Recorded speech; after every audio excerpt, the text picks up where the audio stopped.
Hello friends, welcome back to Igniter. Today I am here with another aspects of weldability of steel. जैसा कि आप लोग जानते हैं, in previous lecture I have already discussed about a classification of steel. उसमें हम लोगों ने कार्बन स्टील और एलॉय स्टील को समझा था और उसके बीच के अंतर को भी हम लोगों ने एग्जाम्पल के थ्रू समझा था. अगर आप लोग ने वो वीडियो, मेरा लास्ट का वीडियो नहीं देखे हैं तो लिंक आप लोग को डिस्क्रिप्शन बॉक्स में मिल जाएगा. वहाँ से आप क्लिक करके लास्ट की वीडियो आप देख सकते हैं. तो इस वीडियो में मैं आप लोगों के साथ कार्बन स्टील के क्लासिफिकेशन के ऊपर डिस्कस करूंगा, यानी कि कार्बन स्टील को कितने कैटेगरी में कैटेगराइज किया गया है उसके बारे में मैं बात करूंगा, क्योंकि गोइंग फॉरवर्ड इसकी हमें ज़रूरत पड़ेगी when we are understanding weldability of low carbon steel, high carbon steel, medium carbon steel या फिर माइल्ड स्टील. तो हमें वहाँ पे इसकी ज़रूरत पड़ेगी कि लो कार्बन स्टील क्या होता है, उसका यूज कहाँ करते हैं, हाई कार्बन स्टील क्या होता है, उसमें कार्बन परसेंटेज क्या होता है. दैट्स ऑल थिंग हम लोगों को उस टाइम पे ज़रूरत पड़ेगी. तो इसी वजह से हमें सबसे पहले क्या करना होगा, कार्बन स्टील के कैटेगरी को समझना होगा कि कार्बन स्टील को कितने कैटेगरी में कैटेगराइज किया गया है. तो आइए आगे बढ़ते हैं और समझने की कोशिश करते हैं फ्रेंड्स. तो यहाँ पे आप लोग देख सकते हैं, मैंने लिखा है कि कैटेगरी ऑफ कार्बन स्टील या फिर क्लासिफिकेशन ऑफ कार्बन स्टील, दोनों एक ही बात हो गया. कार्बन स्टील्स आर क्लासिफाइड या फिर categorized according to the percentage of carbon they contain. कह रहा है कि कार्बन स्टील को उसको कार्बन कंटेंट के आधार पे क्लासिफाइड किया गया है या फिर कैटेगराइज्ड किया गया है. यानी कि जो कार्बन स्टील होता है उसमें कितना प्रतिशत कार्बन की मात्रा है, उसी के आधार पे इसको कैटेगराइज किया गया है फ्रेंड्स, है ना. जैसा कि आप लोग जानते हैं कि कार्बन स्टील में कार्बन का जो परसेंटेज होता है वो हाई होता है as compared to the alloy steel, है ना. तो इसमें अब जबकि कार्बन स्टील में कार्बन की परसेंटेज ज़्यादा होती है, तो इसी कार्बन के परसेंटेज के आधार पे इसे फर्दर कैटेगराइज किया गया है 4 वर्गों में. मैं यहाँ पे लिख देता हूँ. तो कार्बन स्टील को 4 कैटेगरी में कैटेगराइज किया गया है. पहले को बोला गया है लो कार्बन स्टील. लो कार्बन स्टील, इसे शॉर्ट में बोलते हैं LCS, लो कार्बन स्टील. दूसरा होता है माइल्ड स्टील, माइल्ड स्टील, इसे बोलते हैं हम लोग MS, माइल्ड स्टील. थर्ड होता है medium carbon steel, medium carbon steel, इसे हम लोग बोलते हैं मीडियम कार्बन स्टील, MCS. और जो फोर्थ होता है उसे हम लोग हाई कार्बन स्टील बोलते हैं, हाई कार्बन स्टील, इसे हम लोग HCS बोलते हैं फ्रेंड्स. तो ये जो कार्बन स्टील है उसमें कार्बन के परसेंटेज के आधार पे इसे 4 कैटेगरी में कैटेगराइज किया गया है. लो carbon steel, mild steel, high carbon steel और मीडियम कार्बन स्टील, ये 4 कैटेगरी हो गया फ्रेंड्स. तो आइए अब हम लोग इसको एक एक करके डिटेल में समझते हैं कि लो कार्बन स्टील का में कितना परसेंट कार्बन होता है और साथ ही साथ उसका यूजेस कहाँ है. इसको हम लोग एक एक करके समझने की कोशिश करते हैं फ्रेंड्स. लो कार्बन स्टील, अब जैसा कि आप लोग पता है ये लो कार्बन स्टील है, यानी कि it is also category of carbon steel. तो मैं यहाँ पे लिख देता हूँ कि दैट स्टील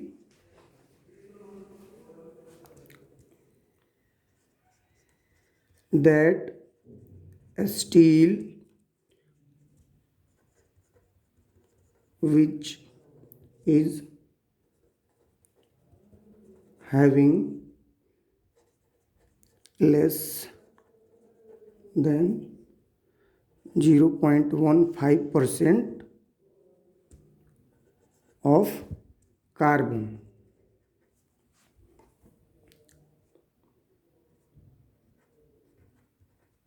Carbon is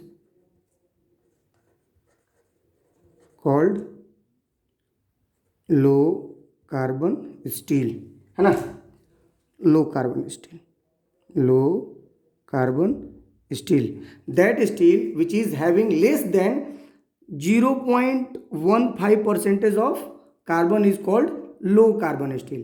कह रहा है कि ऐसा स्टील जिसमें कार्बन की जो रेंज होगी, कार्बन की जो प्रतिशत होगी वो 0.15 से कम होगी, तो इस प्रकार के स्टील को हम लोग लो कार्बन स्टील कहते हैं। कहीं कहीं बुक में फ्रेंड्स इसका रेंज भी दिया होता है, तो मैं रेंज भी बता देता हूँ। इसका रेंज होता है, बुक में मान लो रेंज दिया रहता है, तो बुक में रेंज दिया रहता है 1.0 से लेकर के 0.15, सॉरी ये 1 पॉइंट नहीं होगा, ये 0.1 होगा, है ना।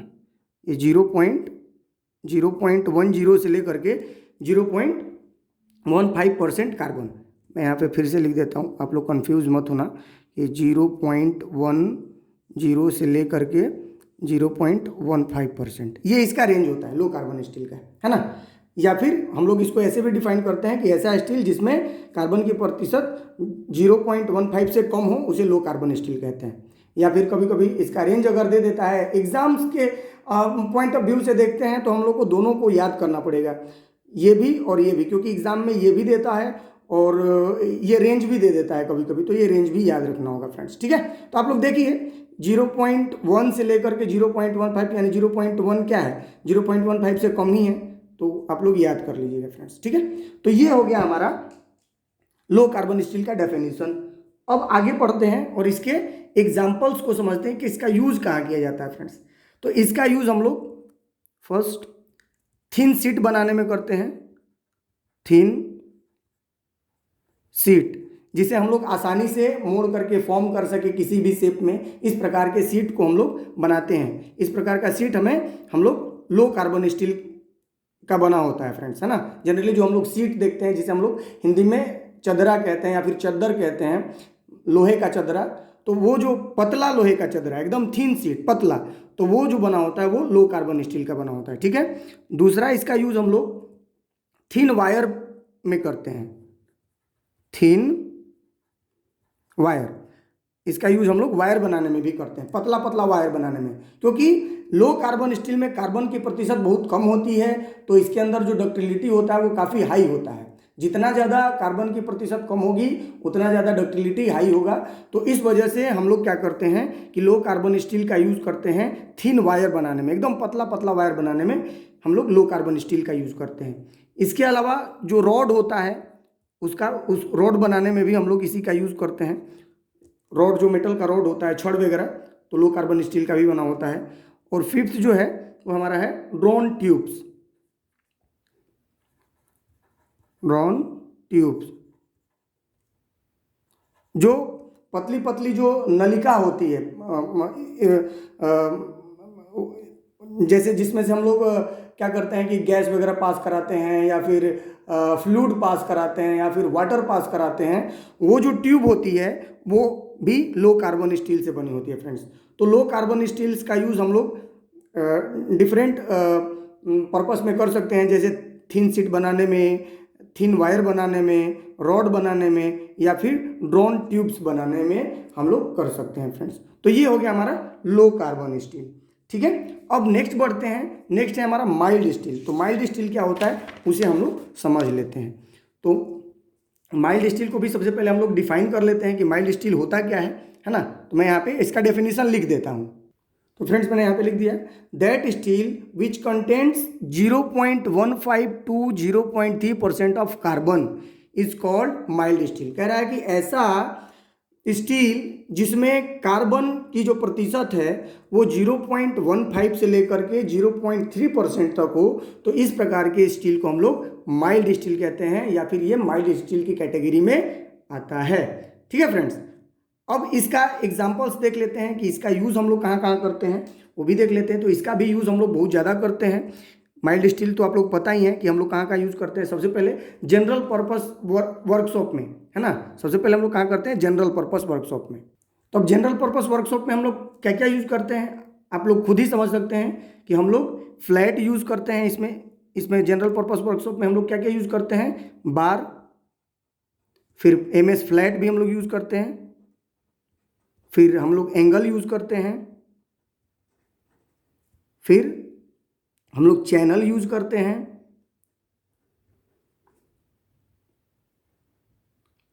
चैनल। इस प्रकार के हम लोग, इस शेप के हम लोग जो मटेरियल है उसका यूज़ करते हैं। बार यूज करते हैं, फ्लैट यूज करते हैं, एंगल यूज करते हैं, चैनल यूज करते हैं। इनका यूज़ हम लोग करते हैं अपने वर्कशॉप में, और इसका हम लोग डिफरेंट टाइप्स के पार्ट्स बनाते हैं, जैसे गेट, ग्रिल या फिर अदर स्ट्रक्चर्स बनाना हो तो वहाँ पे हमारा ये जो फ्लैट, एंगल या फिर चैनल का यूज किया जाता है फ्रेंड्स, ठीक है। इसके अलावा इसका यूज़ हम लोग बॉयलर्स के जो प्लेट होते हैं उसको बनाने में करते हैं,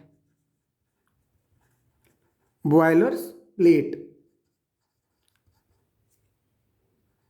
और थर्ड नंबर में है, इसका यूज हम लोग ग्रिडर में करते हैं, ग्रिडर बनाने में। ग्रिडर्स आप लोगों को पता होगा कि ग्रिडर्स क्या होता है।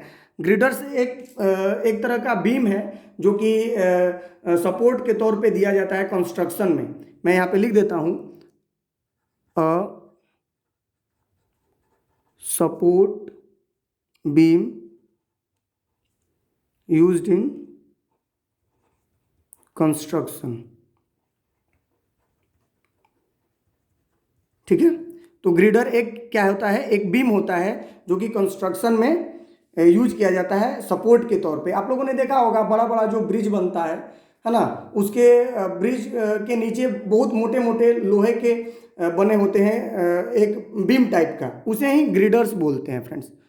तो ये ग्रिड हो गया फ्रेंड्स, ठीक है। अब आगे बढ़ते हैं, और आगे हमारा जो तीसरा है वो है मीडियम कार्बन स्टील।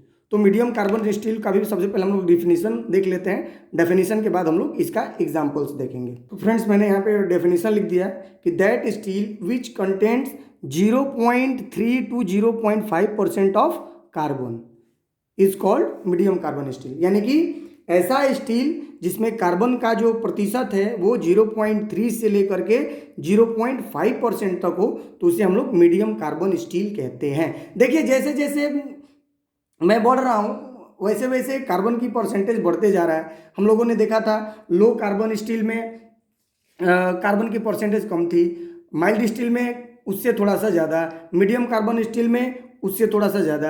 अब हाई कार्बन स्टील जब पढ़ेंगे तो हमें पता चलेगा कि इसमें जो रेस्ट 3 है उससे ज़्यादा कार्बन का परसेंटेज है फ्रेंड्स, ठीक है। तो ये हमारा मीडियम कार्बन स्टील हो गया, ठीक है। अब इसके एग्जाम्पल्स को हम लोग समझते हैं कि इसका यूज हम लोग, मीडियम कार्बन स्टील का यूज हम लोग कहाँ करते हैं, ये हम लोग देखेंगे फ्रेंड्स, ठीक है। आइए फिर मीडियम कार्बन स्टील को भी हम लोग एग्जाम्पल्स इसका देख लेते हैं, एग्जाम्पल्स। तो फ्रेंड्स मैंने यहाँ पे लिख दिया है कि जो मीडियम कार्बन स्टील है उसका यूज़ हम लोग कहाँ करते हैं। मीडियम कार्बन स्टील का क्रैंक शाफ्ट बनाने में करते हैं यूज़, एक्सल बनाने में यूज़ करते हैं, लीफ स्प्रिंग बनाने में यूज़ करते हैं, और कोल्ड चीजल बनाने में यूज़ करते हैं फ्रेंड्स।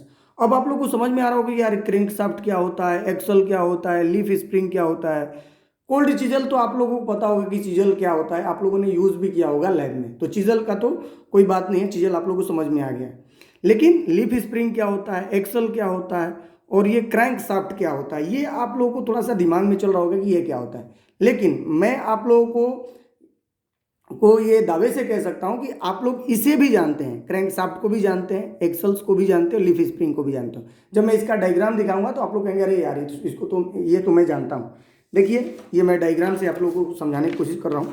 जैसे ये देखिए, ये जो है हमारा इसको हम लोग क्रैंक शाफ्ट कहते हैं। ये हमारा क्रैंक शाफ्ट है,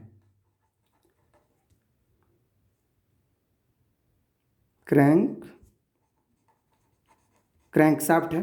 अब इसका यूज़ हम लोग ऑटोमोबाइल में करते हैं, ठीक है। इसके ऊपर क्या लगा रहता है कि कनेक्टिंग रोड लगा रहता है, और कनेक्टिंग रोड से हमारा पिस्टन लगा रहता है, और ये पिस्टन को क्या करता है, अपवर्ड और डाउनवर्ड मोशन प्रोवाइड कराता है फ्रेंड्स। तो ये क्रैंक शाफ्ट हो गया। इसके अलावा है एक्सल। अब देखिए ये हमारा एक्सल हो गया, ये एक्सल है, ये हमारा एक्सल है, एक्सल। ये देखिए ये भी है और ये भी है, मैंने दो डायग्राम बनाया, ये दोनों एक्सल है। ये भी आप लोगों ने देखा होगा कि ये गाड़ी के आगे भी लगा होता है, पीछे भी लगा होता है, यानी फ्रंट एक्सल भी होता है और रियर एक्सल भी होता है। आप लोग अगर नहीं देखे हैं तो आप लोग देखिए, कहीं अगर ट्रक खड़ा हो, बस खड़ा हो या फिर ट्रैक्टर खड़ा हो तो उसमें आप लोग झांक करके नीचे देखिए, ये वाला चीज़ आप लोग को दिखेगा, और इसी को हम लोग एक्सल कहते हैं फ्रेंड्स। थर्ड में है लीफ स्प्रिंग। ये देखिए ये हमारा लीफ स्प्रिंग है, इसे हम लोग बोलते हैं लीफ स्प्रिंग। लीफ स्प्रिंग, ये लीफ स्प्रिंग है। और ये कहाँ लगा रहा होता है, ये देखिए टायर के नीचे। ये सस्पेंशन सिस्टम के लिए लगाया जाता है लीफ स्प्रिंग, ताकि गाड़ी जर्किंग कम करे, है ना। बड़े बड़े जो हमारे ट्रैक्टर्स में लगे होते हैं या फिर ट्रक्स में लगे होते हैं, तो ये भी आप लोग देख सकते हैं। देखिए ये तो यहाँ पे लगा हुआ है, आप लोग देख रहे हैं ना, यहाँ पे लगा हुआ है, यही तो है लीफ स्प्रिंग, है ना। तो ये जो लीफ स्प्रिंग, ये एक्सल्स, ये क्रैंक शाफ्ट, ये किस चीज़ का बना होता है, वो ये मीडियम कार्बन स्टील का बना होता है फ्रेंड्स, ठीक है। कोई पूछ भी लेता है कि भाई जो क्रैंक शाफ्ट या फिर एक्सल या फिर लीफ स्प्रिंग किस मटेरियल का बना होता है, तो वो है मीडियम कार्बन स्टील का बना होता है फ्रेंड्स, ठीक है। अब आइए आगे बढ़ते हैं और हाई कार्बन स्टील को समझने की कोशिश करते हैं कि हाई कार्बन स्टील क्या होता है। तो सबसे पहले हम लोग इसका डेफिनेशन मैं लिख देता हूँ। That steel which contents greater than 0.5% of carbon is called high carbon steel. यानी कह रहा है कि वह स्टील जिसमें कार्बन की जो प्रतिशत है वो 0.5% से ज़्यादा हो, उस प्रकार के स्टील को हम लोग हाई कार्बन स्टील कहते हैं। अब हाई कार्बन स्टील को फ्रेंड्स इसके अब उपयोग के आधार पे इसमें अलग अलग मतलब कि कार्बन परसेंटेज का रेंज दिया गया है फ्रेंड्स। तो इसका मैंने एग्जांपल्स यहाँ पे लिख रखा है, इसका यूज़ कहाँ करते हैं। तो जैसे मान लीजिए कि अगर किसी स्टील में 0.8 से लेकर के 0.1% तक का कार्बन मिला हुआ है, तो उसका यूज़ हम लोग कॉइल स्प्रिंग बनाने में करते हैं, कॉइल स्प्रिंग, ठीक है। इसके बाद हम लोग चीजल बनाने में करते हैं। चीजल किसके लिए, चीजल वुड वर्किंग में, जो कारपेंटर यूज करता है चीजल, उसके लिए वुड वर्क, ठीक है। यानी कि जो वुड वर्क में हम लोग चीजल यूज करते हैं वो किस मटेरियल का बना होता है, हाई कार्बन स्टील का बना होता है, ठीक है। और कॉइल स्प्रिंग क्या होता है वो मैं आप लोग को दिखा दूंगा कि कॉइल स्प्रिंग क्या होता है। आप लोग देखते ही समझ जाएंगे कि अरे ये कॉइल स्प्रिंग होता है। तो कॉइल स्प्रिंग भी हाई कार्बन स्टील का बना होता है। अगर मान लीजिए कि किसी स्टील में कार्बन परसेंट 1 से लेकर के 1.2 तक है, तो उसका यूज हम लोग फाइल आप लोग पता होगा फाइल क्या यूज होता है, फाइल का यूज हम लोग कहाँ करते हैं, फाइल क्या होता है। और आप लोग पहले से भी पता होगा कि फाइल जो होता है वो बना होता है हाई कार्बन स्टील का, ठीक है। ड्रिल्स, इसके अलावा टैप एंड डाई,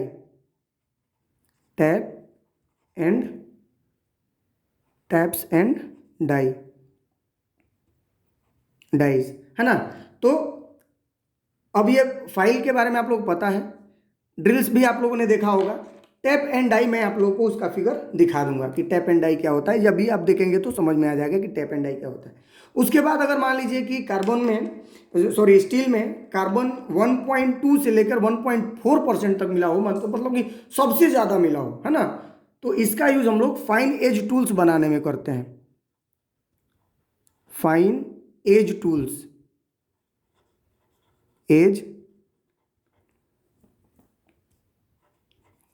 जैसे चाकू वगैरह जो बनता है, चाकू नाइफ वगैरह, वो हाई कार्बन स्टील का बना होता है। लेकिन हाई कार्बन स्टील तो ये भी है, हाई कार्बन स्टील ये भी है, हाई कार्बन स्टील ये भी है, लेकिन जो चाकू बना होता है, नाइफ बना होता है, वो हाई कार्बन स्टील में सबसे हायर कार्बन परसेंटेज उसमें होता है। यानी कि 1.2 से 1.4% तक उसमें कार्बन की मात्रा होती है। तो ये हम लोगों ने देख लिया आज की इस क्लास में कि कार्बन स्टील का हम लोगों ने कैटेगरी देखा और ये समझा कि according to the carbon percent carbon steel को 4 कैटेगरी में कैटेगराइज किया गया है ना। Low carbon steel, mild steel, medium carbon steel और हाई कार्बन स्टील। और सबके हम लोगों ने रेंज पढ़ा, सबका रेंज देखा कि लो कार्बन स्टील में कार्बन परसेंट कितना होगा, हाई कार्बन स्टील में कार्बन परसेंटेज कितना होगा, मीडियम कार्बन स्टील में कार्बन परसेंटेज कितना होगा और माइल्ड स्टील में कार्बन परसेंटेज कितना होगा। साथ ही साथ इन सबके हम लोगों ने अप्लीकेशंस यानी कि यूज़ को भी देखा कि इनका यूज़ कहाँ करते हैं, कौन से प्रोडक्ट को बनाने में करते हैं। और हाँ, एक चीज़ मैं भूल गया था आप लोग को कॉइल स्प्रिंग दिखाना और टैप एंड डाई। तो देखिए ये रह गया आपका कॉइल स्प्रिंग, ये आप लोग देख रहे हैं, इसी को कॉइल स्प्रिंग कहते हैं। और ये टैप एंड डाई है ना, ये टैप एंड डाई सेट है ना। तो इस चीज़ का यूज़ हम लोग एक्सटर्नल और इंटरनल थ्रेड बनाने में करते हैं। और ये स्प्रिंग तो आप लोग पता ही है कि ये भी, इसका यूज़ भी हम लोग ऑटोमोबाइल में करते हैं फ्रेंड्स। तो ये दोनों हाई कार्बन स्टील का ही बना होता है। तो फ्रेंड्स आज की इस वीडियो में हम लोग इतना ही पढ़ेंगे। नेक्स्ट के वीडियो में अब हम लोग वेल्डेबिलिटी के ऊपर बात करेंगे कि वेल्डेबिलिटी ऑफ, सबसे पहले हम लोग स्टार्ट करेंगे weldability of low carbon steel, then mild steel, after that medium carbon steel, and सबसे लास्ट में हाई कार्बन स्टील के वेल्डेबिलिटी को हम लोग देखेंगे। तो वो हम लोग आगे देखेंगे। फिलहाल इस वीडियो में इतना ही। Thank you for your kind attention.